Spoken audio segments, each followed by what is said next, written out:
I came to 770 the first time. I was a boy of 10 years old. It was in 1956. We came to Canada in 1951. We didn't have papers to travel.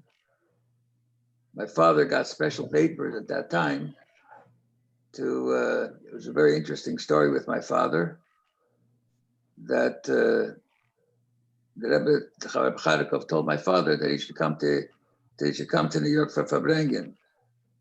And the reason that was, we had a little, that Kirov was because the Rebbetzin Chana, she traveled with our transport coming out of Russia.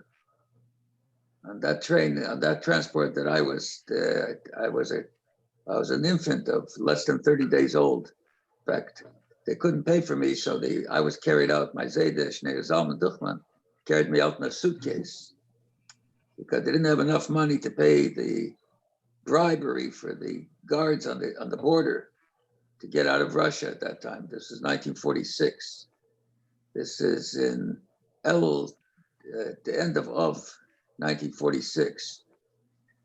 So my father said that it's very difficult. In any case, when we came to, so the Rebbe said, the Rebbe told Rabbi Chadikov, this is in Tavshin Yud Beis, he said to Rav Chadikov that his mother told him that they went through all kinds of difficulties and borders. He says he can't cross the Canadian-American border. So anyways, it was arranged that he came across the border, came to Farbrengen. So the Rebbe said to him that he was at a Farbrengen. I think it was probably Yud Beis Tammuz. And the Rebbe said to him, Lipskar from Toronto. So tell him to say L'chaim. So those days, Yud Beis Tammuz and the Chassidim that were there, by the Farbrengens, they said, Ariel L'chaim. So the Rebbe went like this, filled him up a cup, and a few minutes later, he turned around and said, "No, medach gereta so sagen L'chaim." Filled him up a second cup. Before the Sikha started, the Rebbe said, "Gesagt L'chaim." Filled up a third cup. By the way, this time, what they filled up was not wine. So it was already 3 full glasses of mashke. The Rebbe looked at it, he had to drink it down. Drank down to 3 glasses of mashke.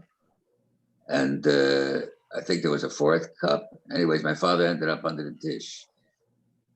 So he went to Yechidus, the next night there were Yechidus, and after Farbrengens there were Yechidus for the Archim. My father went into Yechidus. So the Rebbe said to him, as Mistamit gefahren to come to in Toronto, but the Rebbe was mit Gereta for Farbrengen. So my father said, no, first of all, in the Farbrengen, he says, Lipskar from Toronto. So someone said, unter dem Tisch. There was a Tavel Bracha. So he said the next night, he said, my Tabet Rebbe was mit Gereta for Farbrengen. So my father said, bis halb Nacht I kann ich übergeben ein bisschen, aber nachdem habe ich gar nicht gehört. So he said, noch halb Nacht, wenn sag besser wie halb Nacht. So our relationship was that kind of an interesting relationship.